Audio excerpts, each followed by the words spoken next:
Hello, friends. Is the obsession with the quarterly results actually hurting your performance? If yes, then you have reached the right place. In this video, we will dive deep into the CEO's paradox, which is a leadership philosophy rooted in one of the most powerful verses of the Bhagavad Gita, chapter 2, verse 47. While the modern corporate culture demands a relentless focus on the bottom lines, ancient wisdom suggests that the secret to peak executive performance lies in detaching from the outcome. Let's explore this further.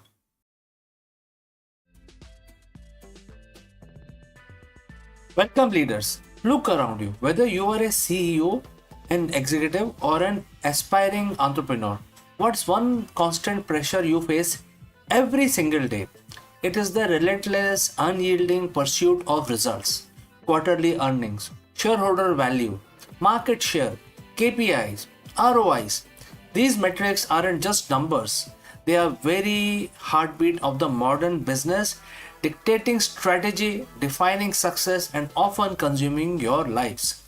The mantra is clear: focus on the result, deliver the numbers, hit your targets. And we have been taught to believe that this intense or almost obsessive focus is the only path to success. But what if I told you that this deeply ingrained belief, this very foundation of the corporate strategy, might actually be a paradox? What if the path to truly superior outcome begins by ignoring the result themselves? Think about it. This result driven mindset often creates immense pressure.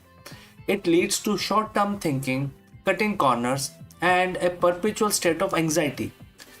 We are constantly looking over our shoulder, predicting the future, and reacting to the market fluctuations.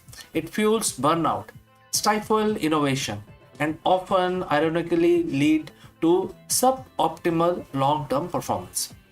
We've all seen it. The CEOs have micromanage every detail, terrified of missing a target.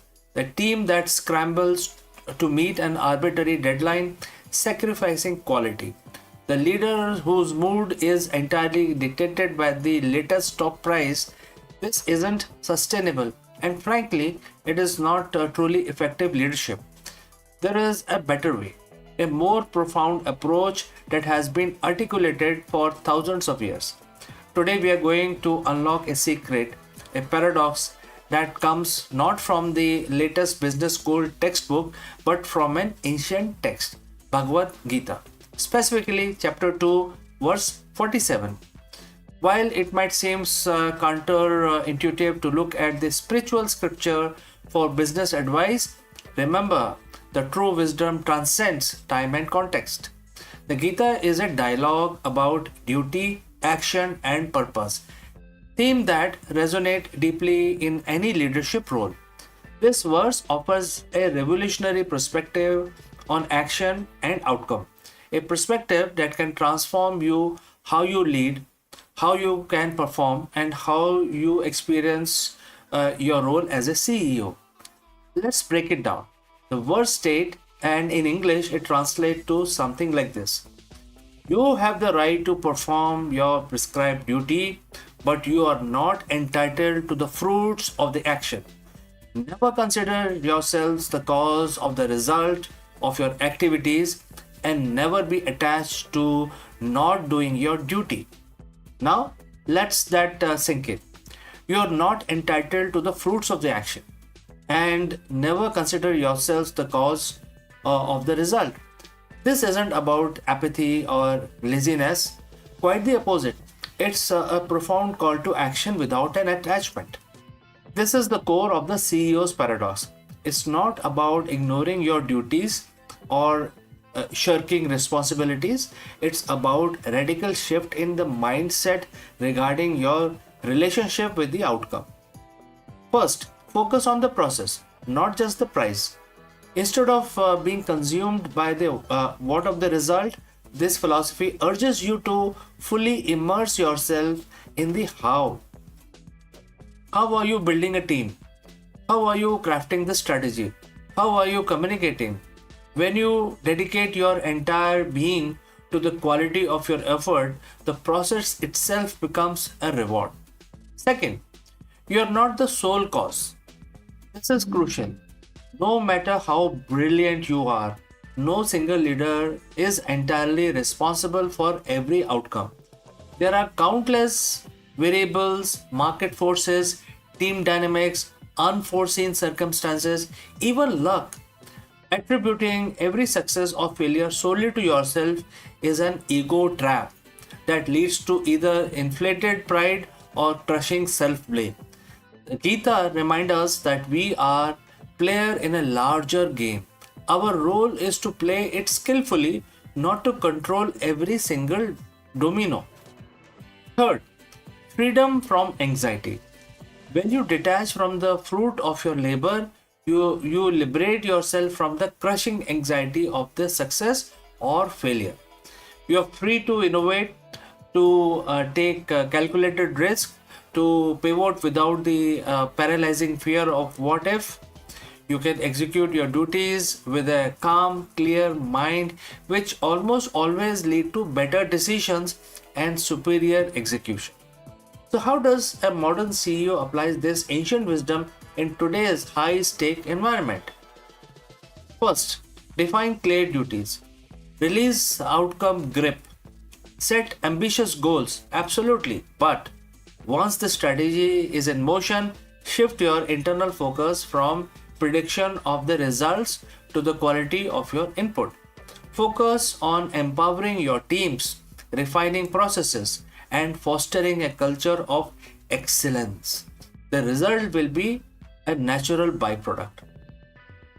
Second, embrace the iterative process.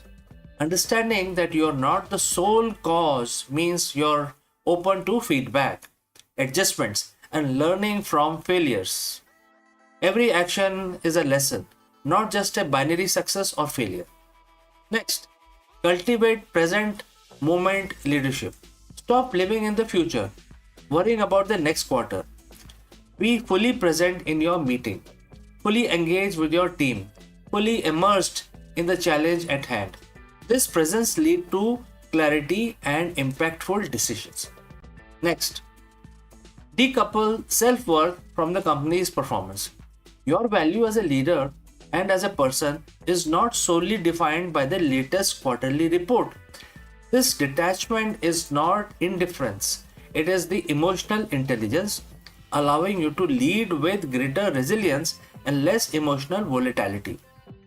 Next, the paradox is powerful.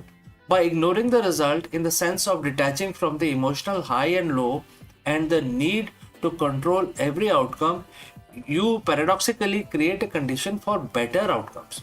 You become a leader who is more resilient, who is unfazed by setbacks because your worth isn't tied to them. You are more innovative, free to experiment because fear of failure is diminished. You are more focused because you present and engage in the process, leading to higher quality work. You are more inspiring. Your calm and purposeful approach will naturally inspire your team to perform at their best, creating a healthier, more productive environment. This isn't about being passive, it's about active, conscious, and highly effective leadership. It's about understanding that your true power lies in your effort, your duty, and your unwavering commitment to doing what is right, regardless of what the scoreboard currently says. The Bhagavad Gita, chapter 2, verse 47, isn't just an ancient lesson. It's a blueprint of, especially for the modern executive excellence. It challenges our ingrained notions of success and offers a pathway to sustainable, impactful leadership. So, friends, I invite you embrace the CEO's paradox. Focus on your duties, on your process, on your effort.